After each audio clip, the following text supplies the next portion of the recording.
Bhuj air force station ખાતે વાયુસેનાના સૈનિકોને સંબોધતા સંરક્ષણ પ્રધાન રાજનાથસિંહે કહ્યું હતું કે આતંકવાદ સામે ભારતની લડાઈ ફક્ત સુરક્ષાનો વિષય નથી, તે હવે રાષ્ટ્રીય સંરક્ષણ સિદ્ધાંતનો એક ભાગ બની ગયો છે અને અમે આ હાઇબ્રિડ અને પ્રોક્સી યુદ્ધને જડમૂળમાંથી ઉખાડી નાખશું. સંરક્ષણ મંત્રીએ કહ્યું હતું કે ભુજે 1965, 1971 અને હાલમાં પાકિસ્તાન પર ભારતની જીત જોઈ છે. તેમણે ભુજને દેશભક્તિની ભૂમિ તરીકે વર્ણવી હતી, જ્યાં સૈનિકો રાષ્ટ્રીય હિતોનું રક્ષણ કરવા માટે અટલ સંકલ્પ સાથે ઉભા રહે છે. તેમણે માતૃભૂમિ પ્રત્યેની સેવા બદલ વાયુસેનાના યોદ્ધાઓ અને સશસ્ત્ર દળો અને બીએસએફના અન્ય બહાદુર સૈનિકોનો આભાર માન્યો હતો. વર્તમાન યુદ્ધ વિરામનો અર્થ એ છે કે ભારતે પાકિસ્તાનને તેના વર્તનના આધારે પ્રોબેશન પર રાખ્યું છે. જો વર્તન સુધરે તો ઠીક છે, પરંતુ જો કોઈ ખલેલ થશે તો સૌથી કડક સજા આપવામાં આવશે, એમ તેમણે જણાવ્યું હતું. સંરક્ષણ મંત્રીએ સ્પષ્ટતા કરી હતી કે ઓપરેશન સિંદૂર હજુ પૂરું થયું નથી. તેમણે કહ્યું, અમારી કાર્યવાહી ફક્ત એક ટ્રેલરની હતી. જો જરૂર પડશે તો અમે સંપૂર્ણ ચિત્ર બતાવીશું. પાકિસ્તાને ભારત દ્વારા નાશ પામેલા તેના આતંકવાદી માળખાને ફરીથી બનાવવાનું શરૂ કરી દીધું છે. તેમણે આંતરરાષ્ટ્રીય નાણાકીય ભંડોળને ઇસ્લામાબાદને આપવામાં આવેલી $1 બિલિયન સહાય પર પુનર્વિચાર કરવાનો અનુરોધ કર્યો હતો.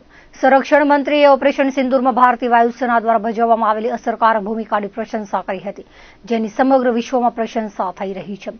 માત્ર 23 મિનિટમાં પાકિસ્તાન અને પીઓકેમાં આતંકવાદી છાવણીઓનો નાશ કરવા બદલ વાયુસેનાના બહાદુરોની પ્રશંસા કરતા તેમણે કહ્યું હતું કે જ્યારે દુશ્મનના પ્રદેશમાં મિસાઇલો છોડવામાં આવી ત્યારે દુનિયાએ ભારતની વીરતા અને બહાદુરીનો પડઘો સાંભળ્યો. તેમણે કહ્યું કે આતંકવાદ સામેની આ કાર્યવાહી ભારતીય વાયુસેના દ્વારા ચલાવવામાં આવી હતી અને આ કાર્યવાહી દરમિયાન તેણે માત્ર દુશ્મનોને હરાવ્યા જ નથી, પરંતુ તેમનો નાશ પણ કર્યો છે.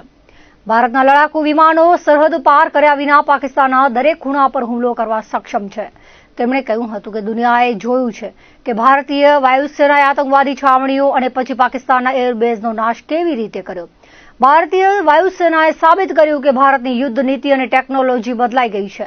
તેમણે એક નવા ભારતનો સંદેશ આપ્યો કે આપણે ફક્ત વિદેશથી આયાત કરાયેલા શસ્ત્રો અને પ્લેટફોર્મ પર નિર્ભર નથી, પરંતુ ભારતમાં ઉત્પાદિત ઉપકરણો આપણી લશ્કરી શક્તિનો એક ભાગ બની ગયા છે. સંરક્ષણ મંત્રીએ પોતાના સંબોધનની શરૂઆત પહેલગામમાં માર્યા ગયેલા નિર્દોષ લોકો અને ઓપરેશન સિંદૂર દરમિયાન સર્વોચ્ચ બલિદાન આપનારા સૈનિકોને શ્રદ્ધાંજલિ આપીને કરી હતી. તેમણે ઘાયલ સૈનિકોના ઝડપી સ્વસ્થ થવાની કામના પણ કરી હતી. આ પ્રસંગે વાયુસેનાના વડા એર ચીફ માર્શલ AP સિંહ અને ભારતીય વાયુસેનાના અન્ય વરિષ્ઠ अधिकारियों उपस्थित રહ્યા હતા. साथियों, अभी आपने जो पराक्रम दिखाया है उसकी चर्चा पूरी दुनिया में हो रही है. जैसा मैंने पहले भी कहा, आज भारत को वैश्विक मंच पर जो सम्मान मिल रहा है उसकी बुनियाद में यदि कहा जाए साफ तौर पर तो वह है आपका पराक्रम. और यही कारण है कि भारत का बच्चा बच्चा आपको अपना आइडल मानता है, बच्चा बच्चा आपको अपना आदर्श मानता है.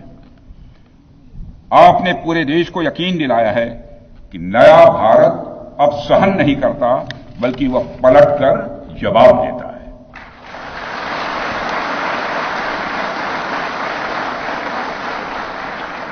मैं चाहे जितना कुछ भी बोलूं, लेकिन मेरे शब्द आपके कार्य को मापने में असमर्थ होंगे. अब हमारा भारत पहले का भारत नहीं है.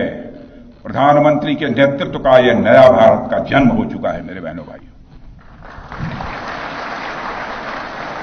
हम हमारे आराध्य श्री राम के उस मार्ग का अनुसरण करते हुए आगे बढ़ रहे हैं जिसमें वह आसुरी शक्तियों के विनाश का प्रण लेते हैं. निश्चरहीन करौ में भुज उठाई पण कीन, अर्थात जिस प्रकार भगवान राम ने अपनी भुजाओं को उठाकर धरती को राक्षस विहीन करने का प्रण लिया था, ठीक उसी प्रकार श्री राम के आदर्शों का पालन करते हुए हमने भी आतंकवाद को जड़ से समाप्त करने का संकल्प लिया है.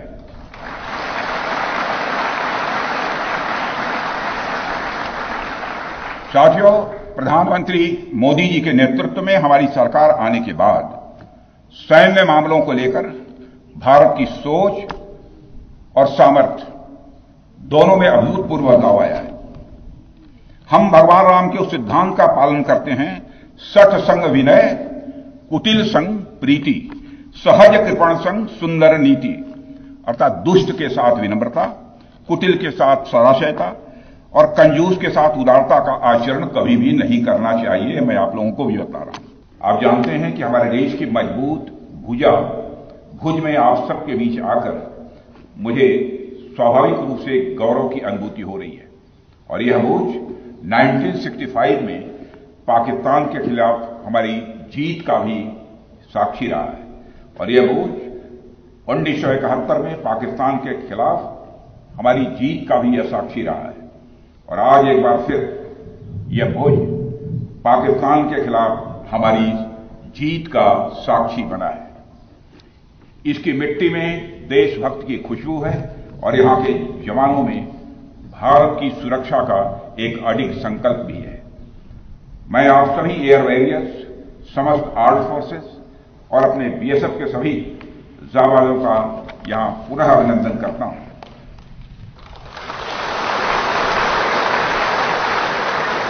अभी कल ही में श्रीनगर में सेना के अपने वीर जवानों से मिलकर लौटा हूं और आज मुझे आपके बीच आने का यहां अवसर मिला है। कल मैं भारत के उत्तरी भाग में जवानों से मिला और आज मैं भारत के पश्चिमी भाग में अपने एयर वॉरियर्स और अन्य जवानों से भी यहां मिल रहा हूं। दोनों ही फ्रंट्स पर हाई एनर्जी और हाई जोश देखकर सच्चाई है कि मैं स्वयं को अपने को उत्साहित महसूस कर रहा हूं और आश्वस्त हूं कि भारत की सीमाएं आप सभी के मजबूत भुजाओं से पूरी तरह से सुरक्षित है। ऑपरेशन सिंदूर, और मैं बताना चाहता हूं ऑपरेशन सिंदूर नाम किसने दिया? ऑपरेशन सिंदूर का नाम हमारे देश के यशस्वी प्रधानमंत्री आदरणीय नरेंद्र मोदी ने दिया, जो इसी जापान की धरती, इसी गुजरात की धरती पर गुजराती नाम